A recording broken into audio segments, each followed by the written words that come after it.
Hello class, a very good morning to all of you. Class 9 Physics. Today we are going to discuss chapter number 2 बल और गति के नियम। सबसे पहले हम इसमें बल को समझेंगे। बल क्या होता है? देखिए, बल क्या है? अगर कोई वस्तु स्थिर रखी हुई है, ठीक, तो उसको चलायमान करने के लिए या तो हम उसको धक्का देंगे या तो हम उसको खींचेंगे, तब वो वस्तु स्थिर अवस्था से गतिमान हो सकेगी। ठीक है, तो ऐसे हम समझते हैं कि यही जो है ये बल कहलाता है। तो बल क्या होता है? बल एक बाह्य कारण होता है, बाहरी कारण होता है, जिसकी वजह से वस्तु स्थिर अवस्था से गतिमान अवस्था में परिवर्तित होती है या फिर गतिमान अवस्था से स्थिर अवस्था में परिवर्तित होती है। ठीक, तो हम लिखेंगे बल की परिभाषा।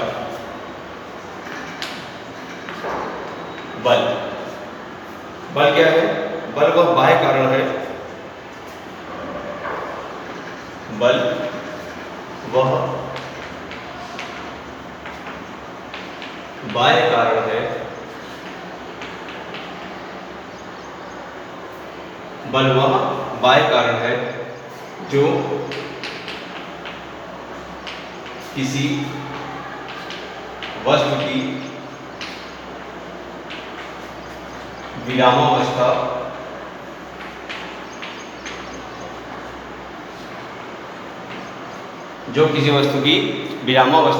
या गति की अवस्था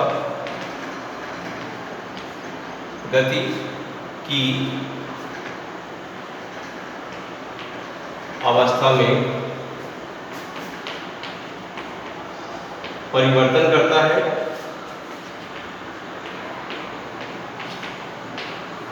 या परिवर्तन करने का प्रयास करता है।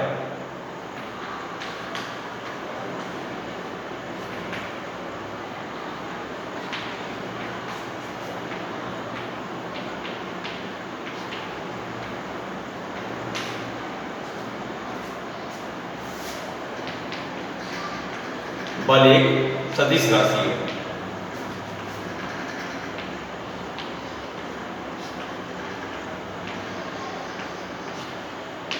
बल एक सदिश राशि है।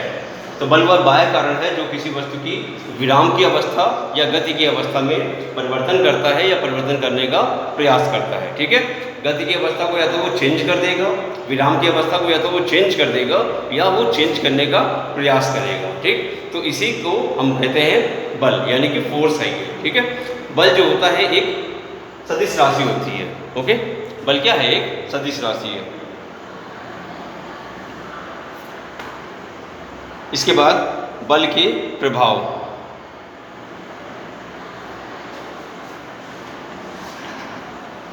बल के प्रभाव, इफेक्ट क्या क्या होते हैं इसके? ठीक है, बल के प्रभाव क्या है?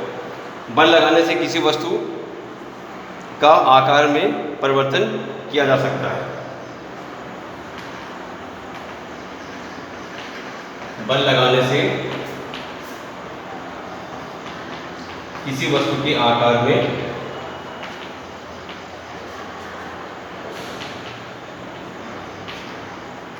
परिवर्तन किया जा सकता है।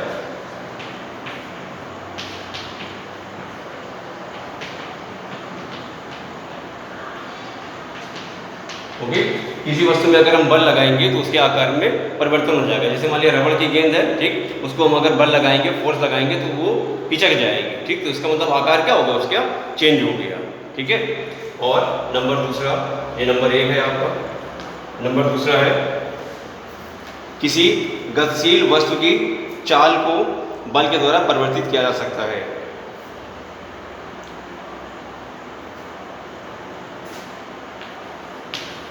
किसी गतिशील वस्तु की चाल में परिवर्तन किया जा सकता है।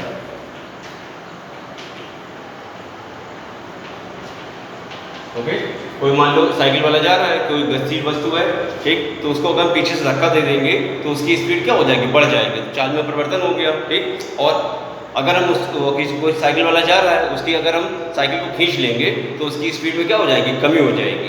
तो बल जो है धक्का और खिंचाव दोनों चीज़ें हैं, ठीक। तो उसकी स्पीड क्या हो जाएगी, दोनों ही केसेस में चेंज हो जाएगी। तो किसी गतिशील वस्तु की चाल में परिवर्तन किया जा सकता है। नंबर 3, किसी गतिशील वस्तु की दिशा में परिवर्तन किया जा सकता है। किसी गतिशील वस्तु की दिशा में परिवर्तन किया जा सकता है। ओके, अगर हम फोर्स लगाएंगे, मान लो किसी एंगल पे हम फोर्स लगा देते हैं साइकिल वाले के ऊपर पीछे से या किसी भी गतिशील वस्तु में, ठीक, तो उसकी डायरेक्शन भी चेंज हो सकती है, ठीक है। इसकी स्पीड ना घट रही हो ना बढ़ रही हो, सेम स्पीड रही हो, लेकिन उसकी डायरेक्शन भी हम चेंज कर सकते हैं with the help of force, बल की सहायता से, ठीक है। अब आते हैं बल के प्रकार। बल 2 प्रकार का होता है, संतुलित बल और असंतुलित बल।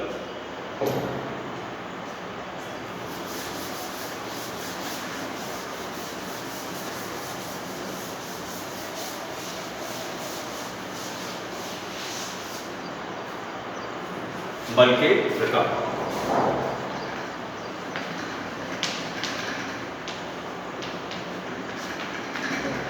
बल 2 प्रकार का है, संतुलित बल और असंतुलित बल। डेफिनेशन लिखेंगे इसकी, एक तरफ हम लिखेंगे संतुलित बल के बारे में और एक तरफ असंतुलित बल के बारे में, ठीक है। संतुलित बल, ओके, और दूसरी तरफ असंतुलित बल। देखिए पहले मैं आपको समझा दूं कि संतुलित और असंतुलित बल क्या होता है। देखिए जब मान लो किसी वस्तु पर बहुत सारे बल एक साथ काम कर रहे हो, ठीक है, लेकिन फिर भी वस्तु संतुलन की अवस्था में हो, ठीक है, इधर उधर मूव ना कर रही हो, तो वो बल कहलाता है संतुलित बल, ठीक है, यानी कि बैलेंस्ड फोर्स, ठीक। और अगर वस्तु पे 3-4 बल एक साथ लग रहे हो और वस्तु मूव कर जाए, किसी भी तरफ को मूव कर जाए, तो वो बल कहलाते हैं असंतुलित बल, ठीक है। देखिए ये बल किसी वस्तु पर एक साथ लगते हैं तथा इनका परिणामी बल 0 होता है। नंबर 1, ये बल किसी वस्तु पर लगने पर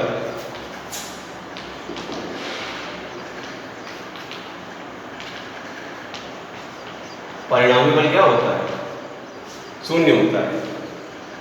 परिणामी बल 0 होता है, ओके। और ये असंतुलित बल जो होता है, ये बल किसी वस्तु पर लगने पर परिणामी बल 0 नहीं होता है, ओके। इसका रिजल्टेंट कभी भी 0 नहीं हो सकता है। लिख लेंगे आप लोग इसका, ठीक है, ये आप लोग खुद से लिखेंगे। ये बल किसी वस्तु पर लगने पर परिणामी 0 नहीं होता है, ठीक है। सेकेंड पॉइंट इसका, ये बल वस्तु के आकार को परिवर्तित कर देते हैं। ये बल वस्तु के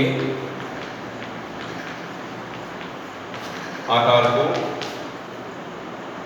परिवर्तित कर देते हैं, परिवर्तित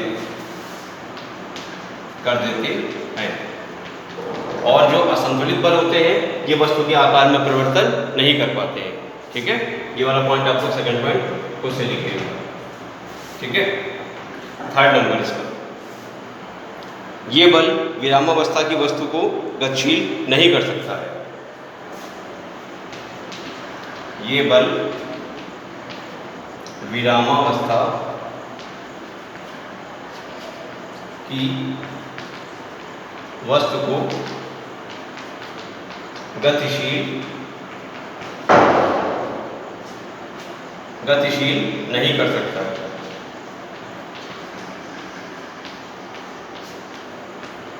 ओके, विरामावस्था में अगर कोई वस्तु रखी गई है तो उसको वो गतिशील नहीं कर पाएगा, ठीक है। और जो असंतुलित बल है, ये विरामावस्था की वस्तु को गतिशील कर सकता है, ठीक। और ये आखिरी पॉइंट है इसका, फोर्थ नंबर, ये गतिशील वस्तु की चाल और दिशा में परिवर्तन नहीं कर सकता है। ये गतिशील वस्तु की चाल व दिशा में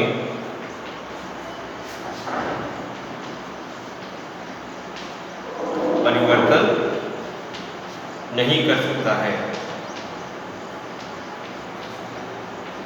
ओके, और ये बल क्या है, नंबर तीसरा पॉइंट यहाँ पर, नंबर चौथा पॉइंट यहाँ पर। ये जो असंतुलित बल है ये गतिशील वस्तु की चाल और दिशा में परिवर्तन कर सकता है। ठीक है, तो ये है इसके 4 पॉइंट। ओके, अगर अंतर में लिखने के लिए आएगा तो आप इसे साइड बाय साइड करके लिख देंगे, और अगर डेफिनेशन लिखने के लिए आएगी तो आप संतुलित बल में 4 पॉइंट लिखेंगे तो ये संतुलित बल की डेफिनेशन हो जाएगी, और असंतुलित बल में 4 पॉइंट लिख देंगे तो ये असंतुलित बल की डेफिनेशन हो जाएगी। Okay, that is enough for today's video. Thank you for watching this video.